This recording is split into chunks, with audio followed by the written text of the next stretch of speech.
আসসালামু আলাইকুম। প্রিয় দর্শক, আমাদের আজকের আলোচনায় আমাদের সঙ্গে রয়েছেন শেখ হাসিনা সেখানে বারবারই ইউনূসকে বাংলাদেশের বর্তমান পরিস্থিতির জন্য দায়ী করে ইউনূস সরকারের অবসান, বাংলাদেশকে চরমপন্থী গোষ্ঠীর হাত থেকে আবার রিক্লেম ব্যাক করার কথা, আবার ছিনিয়ে নেওয়ার, আবার বাংলাদেশের চরমপন্থী গোষ্ঠীর হাত থেকে উদ্ধার করার জন্য দেশবাসীকে উদ্বুদ্ধ করেছেন। তিনি বলেছেন সুনির্দিষ্টভাবে ফরেন করেসপন্ডেন্স ক্লাবের এই অনুষ্ঠানে যে বাংলাদেশের জনগণের উদ্দেশ্যে তিনি বলেছেন যে বাংলাদেশের সাহসী জনগণ, বাংলাদেশের সাহসী নারী পুরুষ, আপনাদের সাথে আন্তর্জাতিক সম্প্রদায় আছে। সকল জল্পনার অবসান ঘটিয়ে 23 তারিখ দিল্লির ফরেন করেসপন্ডেন্স ক্লাবের মত বিনিময় সভায় ঘর উপচে পড়া সাংবাদিকদের সামনে যে মতবিনিময় সভা, সেখানে বাংলাদেশের সাবেক প্রধানমন্ত্রী এবং আওয়ামী লীগ সভানেত্রী শেখ হাসিনা অডিও বার্তা নিয়ে উপস্থিত হয়েছিলেন।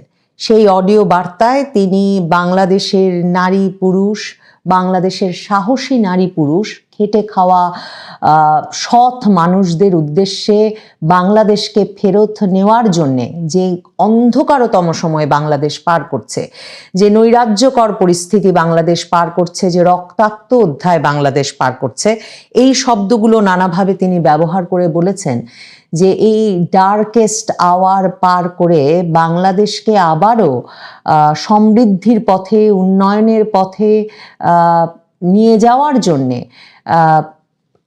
বাংলাদেশের জনগণের উদ্দেশ্যে তিনি 5 দফা বাস্তবায়নের ডাক দিয়েছেন। তিনি 5 দফা অ্যাকশন পয়েন্ট ঘোষণা করেছেন।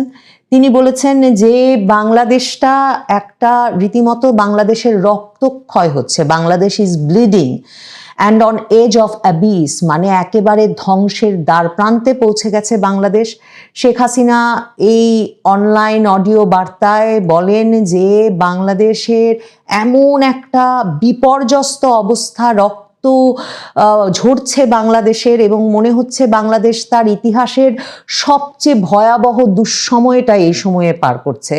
এবং তিনি বলেন যে যেই বাংলাদেশ একটা গৌরবময় মুক্তিযুদ্ধের মাধ্যমে স্বাধীনতা অর্জন করেছিল, সেই বাংলাদেশ এখন ভয়াবহভাবে বিপর্যস্ত, ক্ষতবিক্ষত হচ্ছে চরমপন্থী সাম্প্রদায়িক গোষ্ঠী এবং বিদেশি অপশক্তির অনুচরদের দ্বারা। তিনি সরাসরি তার পুরো বক্তৃতায় অন্তর্বর্তীকালীন সরকারের প্রধান ডক্টর মোহাম্মদ ইউনূসকে দায়ী করেছেন। ডক্টর মোহাম্মদ ইউনূসকে তিনি তার বক্তব্যে বাংলাদেশের এই দশার জন্য দায়ী করেছেন। শুধু তাই নয়, তিনি তাকে সুদখোর, অর্থ জালিয়াতিকারী, লুটপাটকারী, দুর্নীতিবাজ এবং ক্ষমতালোভী, বিশ্বাসঘাতক, দেশদ্রোহী হিসেবে উল্লেখ করে বলেছেন যে ইউনূস সরকারের অপসারণ ঘটানোই এখন বাংলাদেশে গণতন্ত্র পুনরুদ্ধার এবং বাংলাদেশকে আবার সঠিক পথে ফিরিয়ে আনার জন্যে প্রথম পদক্ষেপ হিসেবে বিবেচিত হতে হবে। শেখ হাসিনা তার যে বক্তৃতা, সেখানে বারবার বাংলাদেশটা যে একেবারে একরকমের মানে এক্সট্রিমিস্টদের হাতে, চরমপন্থীদের হাতে হাতছাড়া হয়ে গেছে, সে কথাটা বলেছেন যে একটা মানে সুন্দর দেশ, একটা নির্মল সুন্দর দেশ, উর্বর ভূমি যে দেশে আছে, সেরকম একটা ফার্টাইল ল্যান্ড, সেই দেশটা একটা ক্ষতবিক্ষত হয়েছে, উন্ডেড হয়েছে। সে দেশটা একটা রক্তাক্ত জনপদে পরিণত হয়েছে এবং পুরো দেশটাই একটা বিরাট কারাগার, ভাস্ট প্রিজন, একটা জল্লাদখানা এবং একটা মৃত্যুপুরীতে পরিণত হয়েছে। এমন একটা হতাশাজনক পরিস্থিতিতে একমাত্র বাংলাদেশের জনগণই দেশটাকে আবার ফেরত নিতে পারবে এবং দেশটাকে আবারও ফেরত নেওয়ার জন্যে আওয়ামী লীগ সভানেত্রী শেখ হাসিনা 5 দফার ডাক দিয়েছেন। সেই 5 দফার প্রথম দফায় তিনি বলেছেন, 5 দফার প্রথম দফায় এই অন্ধকারতম সময়ের অবসান ঘটাতে, এই ডার্কেস্ট আওয়ারের অবসান ঘটাতে ইউনূস সরকারের অপসারণ করে গণতন্ত্র পুনরুদ্ধার করতে হবে। যা বাংলাদেশে ইউনূস সরকার থাকতে কখনোই একটা সুষ্ঠু অবাধ নির্বাচন হতে পারবে না। কাজেই শেখ হাসিনা বলেছেন 5 দফার প্রথম দফা হিসেবে ইউনূস সরকারের অপসারণ ঘটিয়ে গণতন্ত্র পুনরুদ্ধার এবং অপসারণের পরে আওয়ামী লীগ সহ একটা নির্বাচন অনুষ্ঠানের পথে হাঁটতে হবে। দ্বিতীয় দফায় তিনি বলেছেন প্রতিদিনের সহিংসতা বন্ধ করতে হবে, নৈরাজ্য বন্ধ করতে হবে, বাংলাদেশে স্থিতিশীলতা ফিরিয়ে আনতে হবে এবং প্রশাসনকে সক্রিয় করতে হবে, যাতে বাংলাদেশে যে অর্থনৈতিক কর্মকাণ্ডে বাংলাদেশ যে একটা ভাইব্রেন্ট দেশ ছিল, বাংলাদেশ যে একটা প্রবৃদ্ধিময় দেশে পরিণত হয়েছিল, সেই অর্থনৈতিক কর্মকাণ্ড আবারও যাতে চালু হতে পারে সেজন্যে এই নৈরাজ্য, এই সহিংসতা, প্রতিদিনের রক্তপাত বন্ধ করতে হবে। তৃতীয় দফায় তিনি বলেছেন যে সংখ্যালঘু সম্প্রদায়, নারী এবং কন্যা শিশু তাদেরকে সর্বোচ্চ সুরক্ষা দিতে হবে। শেখ হাসিনা বলেছেন যে যারা সবচেয়ে ভালনারেবল তাদেরকে একদম আয়রন ক্ল্যাড সুরক্ষা দিতে হবে। এবং তৃতীয় দফায় তার দাবি হচ্ছে যে প্রায়শই আমরা এখন বাংলাদেশে দেখছি যে মানুষ তার পরিচয় এবং বিশ্বাসের জন্যে আক্রমণের লক্ষ্যবস্তুতে পরিণত হচ্ছে। এটা বন্ধ করতে হবে। সকল নাগরিক যাতে নিরাপদ বোধ করতে পারে এমন একটা পরিস্থিতি তৈরি করতে হবে বাংলাদেশে। শেখ হাসিনা তার বক্তব্যে 5 দফার চতুর্থ দফায় বলেছেন যে সব সাংবাদিক, আওয়ামী লীগ নেতা, কর্মী, সমর্থকদের বিরুদ্ধে যত অবৈধ মিথ্যা মামলা সেগুলো প্রত্যাহার করতে হবে এবং ন্যায় বিচার নিশ্চিত করে আদালতের প্রতি বিশ্বাস এবং আদালতের যে মহান দায়িত্ব সেই দায়িত্বে তাকে ফিরিয়ে আনতে হবে এবং আদালতের প্রতি বিশ্বাস পুনঃপ্রতিষ্ঠিত করতে হবে। পঞ্চম দফায়, 5 দফার সর্বশেষ দফায় তিনি বলেছেন জাতিসংঘকে আনুষ্ঠানিকভাবে অনুরোধ করতে হবে গত বছরের অর্থাৎ 2024-এর ঘটনার পুনঃ তদন্ত করতে, নিরপেক্ষ তদন্ত করতে। এবং এটা খুব গুরুত্বপূর্ণ যে শেখ হাসিনা এখন পাল্টা জাতিসংঘ মানবাধিকার কমিশনের একটা রিপোর্ট ইউনূস সরকার করিয়েছে, যেটা আওয়ামী লীগ প্রমাণ করেছে যে যেটা অনানুষ্ঠানিকভাবে একটা রিপোর্ট করানো হয়েছে ভলকার তুর্কের মানবাধিকার কমিশন দিয়ে। এবং সেই রিপোর্টটাতে যেহেতু সকল পক্ষের সকল মতামত নেওয়া হয়নি এবং আওয়ামী লীগ এখন সরাসরি প্রশ্ন করছে যে 1400 জন হত্যা হয়েছে বলে জাতিসংঘ হঠাৎ করে এ সংখ্যা নিয়ে হাজির হয়েছে জাতিসংঘ রিপোর্টে, কিন্তু সরকার এখনো 800, 850-র বেশি নিহতের তালিকা করতে পারেনি। কোথা থেকে 1400 সংখ্যা এলো? তাহলে 5ই আগস্ট থেকে 15ই আগস্ট যারা নিহত হলেন তারা কারা? তারপর আওয়ামী লীগ প্রশ্ন করছে যে 5ই আগস্ট পর্যন্ত পুলিশ সদস্য যারা নিহত হলেন, আওয়ামী লীগের নেতাকর্মী যারা নিহত হলেন, তারা কেন সেই তালিকাভুক্ত হচ্ছেন না? তাদের মৃত্যুর কাদের হাতে ঘটলো, কিভাবে ঘটতে পারলো, সেগুলোর কেন তদন্ত হচ্ছে না? এই প্রশ্নগুলো আওয়ামী লীগ ক্রমাগতভাবে তুলে আসছিল। কিন্তু শেখ হাসিনা আজকে যে 5 দফা দিলেন 23শে জানুয়ারি দিল্লিতে, যে 5 দফা তিনি তার নিজের দেশের নাগরিকদের উদ্দেশ্যে ঘোষণা করলেন, সেখানে সরাসরি 5ম দফায় তিনি বলেছেন জাতিসংঘকে আমন্ত্রণ করতে হবে, আহ্বান জানাতে হবে 2024-এ বাংলাদেশে ঘটে যাওয়া ঘটনাগুলির বিষয়ে একটা নিরপেক্ষ এবং পূর্ণাঙ্গ তদন্ত করার। শেখ হাসিনা বলেছেন যে বাংলাদেশের মানুষের পূর্ণাঙ্গ সত্য জানার অধিকার আছে, যাতে আমরা সকলেই আবার একে অপরের সঙ্গে সমঝোতার ভিত্তিতে একরকম সকল ক্ষয়ক্ষতির ধকল সামলে উঠে সামনে অগ্রসর হতে পারি। তিনি বলেছেন রিকনসাইল, হিল, মুভ অন, এই পুরো প্রক্রিয়াটা যাতে সম্পূর্ণ হয় সে কারণে পূর্ণাঙ্গ সত্য জানা অত্যন্ত গুরুত্বপূর্ণ, সেটা উল্লেখ করে শেখ হাসিনা জাতিসংঘকে পূর্ণাঙ্গ তদন্ত করার আহ্বান জানিয়েছেন।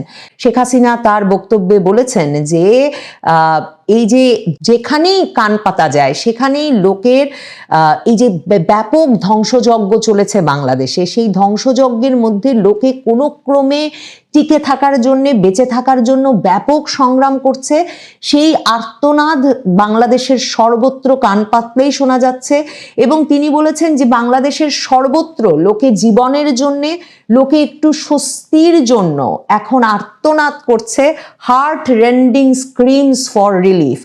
এবং শেখ হাসিনা এই তার দিল্লির এই বক্তব্যে, যেই বক্তব্যটা এই কারণে ব্যাপক জল্পনার সৃষ্টি করেছিল যে শেখ হাসিনা হাসিনা কি সত্যি সংযুক্ত হবেন কিনা, কারণ কোনো জনপরিসরে মানে তার নেতাকর্মী সমর্থকদের উদ্দেশ্যে যুক্ত হয়ে কোনো অনলাইন প্ল্যাটফর্মে যুক্ত হয়ে মানে তাদের সঙ্গে কথোপকথন নয়, কিন্তু একটা আনুষ্ঠানিক পরিবেশে একটা পরিকল্পিত অনুষ্ঠানে অতিথি হিসেবে উপস্থিত হয়ে বক্তৃতা দেওয়ার বিষয়টি শেখ হাসিনা প্রথমবারের মতো করলেন। 5ই আগস্টের পর শেখ হাসিনা এই প্রথম জনপরিসরে হাজির হলেন। এটাও অডিও বার্তায় হাজির হয়েছেন, কারণ জানাই যাচ্ছিল যে কিছুতেই তার নিরাপত্তার দায়িত্বে যারা নিয়োজিত তারা কিছুতেই ভিডিও বার্তাকে যথেষ্ট নিরাপদ মনে করছিলেন না। তারা বলছিলেন যে ভিডিও বার্তা থেকে তিনি যদি ভিডিওতে আসেন সেখান থেকে যে কোনোভাবে যে কেউ হয়তো তার লোকেশন বের করে ফেলতে পারবে, কাজেই তিনি অডিও বার্তাতেই হাজির হয়েছেন। কিন্তু এই যে জনপরিসরে অডিও বার্তা দিয়ে সংবাদ মাধ্যমের সামনে ঘর ভর্তি সাংবাদিক সেখানে উপস্থিত ছিল, এবং দিল্লির ফরেন করেসপন্ডেন্স ক্লাব যেহেতু এটা আয়োজন করেছে, সেখানে ভারতীয় এবং অভারতীয় সাংবাদিক, ভারতের বাইরের সাংবাদিকরা, ভারতে যারা ফরেন করেসপন্ডেন্স তারা উপস্থিত ছিলেন, বিভিন্ন সংবাদ মাধ্যমের শীর্ষস্থানীয় গণমাধ্যমের সাংবাদিকরা উপস্থিত ছিলেন। এই যে ঘর ভর্তি সংবাদ মাধ্যমের সামনে উপস্থিত হয়ে তিনি 5 দফার ঘোষণা দিলেন, শুধু তাই নয়, তিনি তার জনগণের উদ্দেশ্যে অর্থাৎ বাংলাদেশের জনগণের উদ্দেশ্যে এমন একটা সময়ে তার বক্তব্য পৌঁছে দেওয়ার ব্যবস্থা করলেন বা পৌঁছে দিতে বেরিয়ে এলেন মানে এক রকমের জনপরিসরে, যখন বাংলাদেশের সংবাদ মাধ্যমে তার কোনো বক্তব্য বিবৃতির খবর প্রচারের বা তার সম্পর্কে কোনো খবর প্রচারের মানে তিনি যে খবর পৌঁছতে চান তার জনগণের কাছে সেটার কোনো অনুমোদন নাই।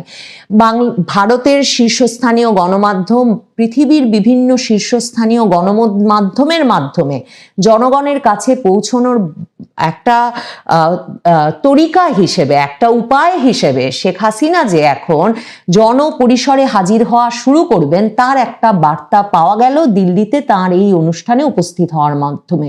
শেখ হাসিনা সেখানে বারবারই ইউনূসকে বাংলাদেশের বর্তমান পরিস্থিতির জন্য দায়ী করে ইউনূস সরকারের অবসান, বাংলাদেশকে চরমপন্থী গোষ্ঠীর হাত থেকে আবার রিক্লেম ব্যাক করার কথা, আবার ছিনিয়ে নেওয়ার, আবার বাংলাদেশের চরমপন্থী গোষ্ঠীর হাত থেকে উদ্ধার করার জন্য দেশবাসীকে উদ্বুদ্ধ করেছেন।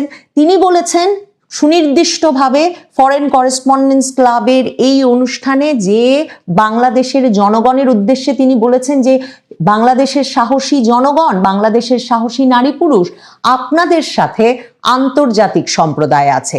শেখ হাসিনা বিশ্বাস করেন যে বাংলাদেশকে চরমপন্থী গোষ্ঠীর হাত থেকে আবার উদ্ধার করতে বাংলাদেশের জনগণ যদি ঐক্যবদ্ধভাবে আবারও এই 5 দফা বাস্তবায়নে এগিয়ে আসে এবং ঐক্যবদ্ধ হয়, দৃঢ় প্রতিজ্ঞ হয়, তাহলে তারা পাশে আন্তর্জাতিক সম্প্রদায়কে পাবে। শেখ হাসিনা ইউনূসকে, মোহাম্মদ ইউনূসকে মার্ডারাস ফ্যাসিস্ট ইউনূস, খুনে ফ্যাসিস্ট ইউনূস হিসেবে উল্লেখ করে তাকে আগেই বললাম যে তাকে এক রকমের ক্ষমতা লোভী দেশদ্রোহী হিসেবে অভিহিত করে তিনি বলেছেন যে যিনি কিনা পুরোপুরি বাংলাদেশের যে সোল, বাংলাদেশের যে আত্মা, সেই আত্মাটাকে তিনি এক রকমের ক্ষতবিক্ষত করে দিয়েছেন, এবং এই ইউনূস বাংলাদেশকে একটা পুরোপুরি একটা রুক্ষ শুষ্ক মানে দেশে পরিণত করেছেন, যার হাত থেকে বাংলাদেশকে উদ্ধার করতেই হবে। শেখ হাসিনা এই প্রথম দেশবাসীর উদ্দেশ্যে 5 দফার ডাক দিলেন, অ্যাকশন পয়েন্ট ঘোষণা করলেন। সম্ভবত শেখ হাসিনা আওয়ামী লীগ বাংলাদেশের বাইরে থেকেই বাংলাদেশের জনগণকে উদ্বুদ্ধ করার, আন্দোলনের ডাক দেওয়ার এই প্রক্রিয়া 23শে জানুয়ারি 2026 থেকে শুরু করলেন। কারণ শেখ হাসিনা বলছেন তিনি মনে করেন বাংলাদেশের জনগণ অপেক্ষা করছে দেশকে ফিরিয়ে নেওয়ার। প্রিয় দর্শক, সাজ্জাদ কাদিরের শুভেচ্ছা নিন। এই মুহূর্তে আপনাদের সামনে কথা বলতে চাই। দেখুন তারা আওয়ামী লীগকে কিভাবে ফেরাচ্ছে। প্রসঙ্গটা নিয়ে কথা বলবার আগে আমরা দুটো ভিডিও ক্লিপ শুনে আসব। একটি গণ অধিকার পরিষদের সভাপতি ডাকসুর সাবেক ভিপি নূর এবং আরেকটি বিএনপি মহাসচিব মির্জা ফখরুল ইসলাম আলমগীরের। আমরা ভিডিও ক্লিপগুলো শুনে আসি, তারপরে আবার কথা বলবো। যে আওয়ামী লীগের তো এত বড় একটা দল, তাদের কিছু মানুষ অপরাধ করতে পারে, বাট একেবারে ম্যাসিভ লেভেলের মানুষ তো আর অপরাধ করে নাই। কাজে রাজনৈতিক কারণে সাধারণ নিরীহ মানুষ যেন হয়রানির শিকার না হয়, তাদের উপরে যেন জুলুম না হয়, এই আহ্বানটা কিন্তু আমরা শুরু থেকে রেখে আসছিলাম। এবং আওয়ামী লীগ বড় একটা দল, তাদের নেতাকর্মীদেরকে বাইরে রেখে তো এই রাষ্ট্রকে স্থিতিশীল করা, এই সমাজকে পুনর্গঠন করা এটা সম্ভব নয়। সেই জায়গা থেকে আমরা সব দলই কিন্তু আওয়ামী লীগের নেতাকর্মীদেরকে নিয়েই কাজ করার আমরা চেষ্টা করছি এবং একসাথেই চলার চেষ্টা করছি। ছোট্ট একটা দেশ, এখানে এত ঘনবসতিপূর্ণ মানুষ, হাঁটতে গেলে একজন মানুষের গায়ে লাগে। এখন ধরেন প্রধানমন্ত্রী শেখ হাসিনা কিংবা অন্য নেতারা যদি কোনো ধরনের নির্দেশনা দেয় দেশে থাকা নেতাকর্মীরা তো সেটা বিবেচনা করবে যে সেটা করতে গিয়ে তাদের ঝুঁকি আছে কিনা, সেটা নিজে বাঁচলে বাপের নাম। তো কাজে এখন এই যে নির্বাচন হচ্ছে, এইখানে একটা উৎসবমুখী নির্বাচন হচ্ছে। দেখেছি আমি অনেক জায়গায় আওয়ামী লীগের নেতাকর্মীরাও নির্বাচনী কার্যক্রমে অংশ নিচ্ছে বিভিন্ন দলের নেতাদের সাথে। এখন সেই ক্ষেত্রে তারা কোনো আন্দোলন সংগ্রাম কর্মসূচিতে গেলে তখন তাদের উপরে কিন্তু আইন শৃঙ্খলা বাহিনী একটা খড়গ নেমে আসবে, সেটা তাদের জন্য একটা বিপদ। নিশ্চয়ই নিজের ভালো পাগলেও বোঝে, তাদের ভালো তারা বুঝবে। এবং আমাদের আহ্বান থাকবে যে আজকের এই পরিস্থিতিতে আমরা অন্য কোনো চিন্তা ভাবনা না করে বরঞ্চ যারা নির্বাচনী ফিল্ডে আছে, সেটা পটুয়াখালী 3-এ আমি কিংবা অন্যান্য জায়গায় অন্যান্য প্রার্থীরা, তাদের সাথে বরঞ্চ আওয়ামী লীগের নেতাকর্মীরা থাকলেই তারা সবচেয়ে নিরাপদ এবং সেফ।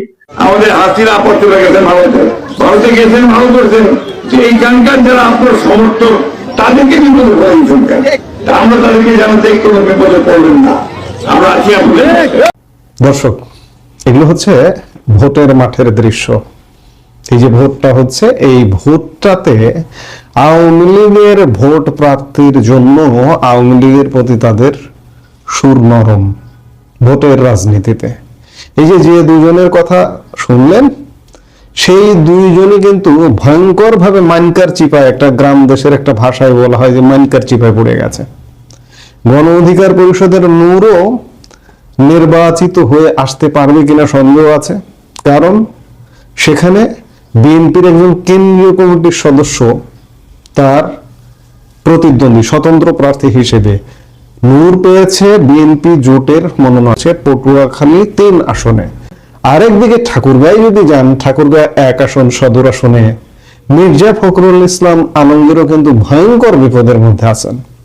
মির্জা ফখরুল ইসলাম আলমগীরের প্রতিদ্বন্দ্বী প্রার্থী যিনি, তিনি ছাত্র শিবির, ইসলামী ছাত্র শিবির, জামাতে ইসলামের ছাত্র সংগঠন ইসলামী ছাত্র শিবিরের কেন্দ্রীয় কমিটির সভাপতি, সাবেক সভাপতি ছিলেন এবং এই মুহূর্তে জামাতের মজলিসে শুরার সদস্য মির্জা ফখরুল ইসলাম আলমগীরের প্রতিদ্বন্দ্বী, শক্ত প্রতিদ্বন্দ্বী। শুধু প্রতিদ্বন্দ্বী বললে ভুল হবে, এই দুটো আসন নিয়ে আমি একদম প্রেডিকশন করেই বলছি যে নূর সংসদ সদস্য নির্বাচিত হয়ে আসতে পারবেন না, কারণ বিএনপির কেন্দ্রীয় কমিটির সদস্য, তার সাথে হাড্ডাহাড্ডি লড়াই হবে, মাঝখান থেকে সেখানে জামাত চলে আসতে পারে। আবার ঠাকুরগাঁয়ে ভোটটা নির্ভর করে হিন্দু ভোটের উপর। আমি বলছি না যে হিন্দু ভোটাররা ভোট কেন্দ্রে গিয়ে ভোট দেবেন, হিন্দু ভোটার 25-30% ঠাকুরগাঁ 1 আসনে 25 থেকে 30% হিন্দু ভোট, এবং সেই হিন্দু ভোটগুলো ম্যাক্সিমাম যায় আওয়ামী লীগের বক্সে। সেখানে আওয়ামী লীগের এমপি ছিলেন বাবু রমেশ চন্দ্র সেন, আওয়ামী লীগের প্রেসিডেন্ট সদস্য ছিলেন, পানি সম্পদ মন্ত্রী ছিলেন। 5 আগস্ট পরবর্তী সময়, সম্ভবত 17 আগস্ট, তাকে যেভাবে, এই যে ছবিটি দেখুন, যেভাবে হাতে দড়ি বেঁধে অপদস্থ করেছে, কারা করেছে? বিএনপি করেছে। আজকে মির্জা ফখরুল ইসলাম আলমগীর আপা আপা করছেন এবং আপা আপা করে ভোট চাইছেন। মির্জা ফখরুল ইসলাম আলমগীর আওয়ামী লীগের ভোটটা পেতে মরিয়া, আওয়ামী লীগের ভোটটা তিনি পেয়ে নির্বাচিত হয়ে আসতে চাইছেন, কিন্তু সেখানে আওয়ামী লীগের বাইরে আওয়ামী লীগের লোকজন ভোট দিতে যাবে না। বিএনপির আসলে সেই অর্থে সেখানে ভোট নেই, যার কারণে মির্জা ফখরুল ইসলাম আলমগীর সমগ্র জীবনে, সারা জীবনে মাত্র একবার 2001 সালের নির্বাচনে নির্বাচিত হয়ে এসছেন, একবারই শেষ। আর তিনি নির্বাচিত হতে পারেননি, এবং এবার ভোটের মাঠে তিনি বলছেন যে তার জীবনের শেষ নির্বাচন, কিন্তু শেষ নির্বাচনেও শেষ রক্ষাটি হবে না। রমেশচন্দ্র সেনকে অত্যাচার করেছেন। রমেশচন্দ্র সেন একজন প্রবীণ মানুষ, তার বয়স সম্ভবত এখন 85 বছর বয়স। এই বয়সে মির্জা ফখরুল ইসলাম আলমগীরের এলাকায় এইভাবে তিনি নির্যাতিত হয়েছেন। এই যে ভিপি নূরও তাহলে কি এখন মানকার চিপায় পড়েছেন, যে মানকার চিপায় পড়ে আজকে আওয়ামী লীগ নিয়ে ভালো ভালো কথা বলছেন, যে আওয়ামী লীগের লোকজন তো থাকতেই হবে, আমাদের এই ছোট্ট একটা দেশ, গায়ে গা লেগে চলি আমরা, একটা অন্তর্ভুক্তিমূলক সমাজ নির্মাণ করতে হলে সবাইকে লাগবে। আওয়ামী লীগ একটা বিশাল দল, এই বিশাল দলের এত জনসংখ্যাকে বাদ দিয়ে একটা অন্তর্ভুক্তিমূলক সমাজ কিভাবে হবে? আমি বলতে চাই যে মির্জা ফখরুল ইসলাম আলমগীর কিংবা গণ অধিকার পরিষদের নূর কিংবা জামাত, যেই হন না কেন, আপনারা যে পথে হাঁটছেন, আপনারা ভোটও পাবেন না, আপনারা পরাজিত হবেন, এবং আপনারা অন্তর্ভুক্তিমূলক সমাজ নির্মাণ করতে পারবেন না। আজকে ভোটের মাঠে নেমেছেন, ভোটের কয়েকদিন আছে, আপনাদের বক্সে যাতে আওয়ামী লীগের ভোটগুলো ঢোকে এই জন্য সাময়িক একটা ভেষ ধরেছেন, কিন্তু বাস্তবতা গত 1.5 বছর যাবৎ আওয়ামী লীগের উপর যে অত্যাচার নির্যাতন আপনাদের কারণে নেমে এসেছে সেটি সীমাহীন। আওয়ামী লীগকে ভোটের কারণে আপনারা ফিরিয়ে আনছেন, কিন্তু সত্যিকার অর্থে আওয়ামী লীগ ফিরে আসবে মাত্র কয়েক মাসের মতন। এই মুহূর্তে আপনারা হয়তো অনেকে বলছেন যে আওয়ামী লীগের সাংগঠনিক শক্তি নেই, আওয়ামী লীগের নেতৃত্ব নেই, এগুলো দরকার নেই। বাংলাদেশ ষড়ঋতুর দেশ। 5 আগস্ট আগে বিএনপির কি অবস্থা ছিল, কি ভঙ্গুর অবস্থা ছিল, নেতৃত্ব ছিল?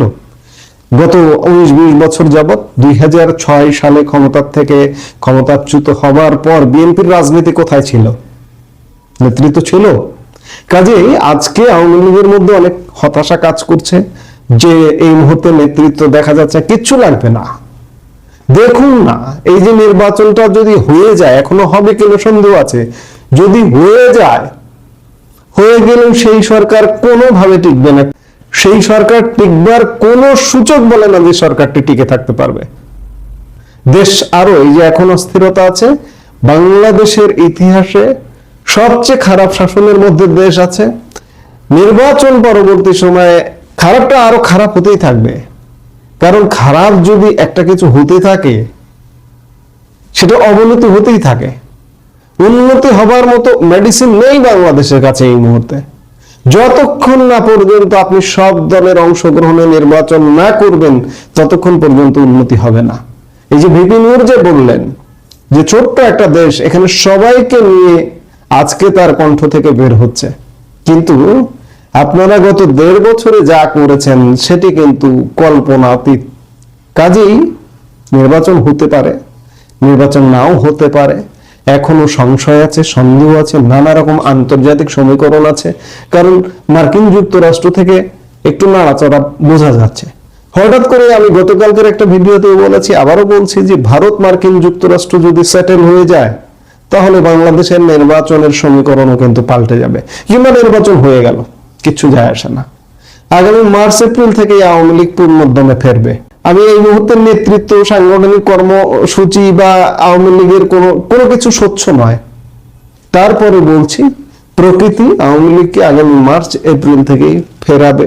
মির্জা ফখরুল ইসলাম আলমগীররা ভোটের মাঠে ফিরিয়ে এনেছে, কিংবা ভিপি নূর ফিরিয়ে আনছে, জামাত ফিরিয়ে আনছে, বিএনপি ফিরিয়ে আনছে। এই যে নির্বাচনকালে কিন্তু আওয়ামী লীগের উপরে অত্যাচার, নির্যাতন, ধর পাকড় অনেকটা কমেছে। সামনের দিনগুলোতে আরো কমতে হবে। আবার অত্যাচার নির্যাতন কমেছে এটাও বলা যাবে না। আমার এই মুহূর্তে মনে পড়ছে বাগেরহাটের ছাত্রলীগ নেতা সাদ্দামের স্ত্রী, শিশু সন্তানের মৃত্যুর কথা। গতকাল তার জেল গেটে গিয়ে তার স্ত্রীর ছোট বোন শালিকার যে আর্তনাদ, আমার একটা বোন আত্মহত্যা করছে, কত কষ্ট নিয়ে মরছে, এত কষ্ট করছে, সে তো কোনো খুনি না, তার ছোটখাটো মামলা, তারা কেন ছাড়লো না? আমার আপনারা কেমন, সে তো খুনি না, তারপরে এইভাবে জেলে কেন আটকে রাখছে তার স্ত্রী কষ্ট সহ্য করতে না পারে? আমার বোন, আমার একটা বোন,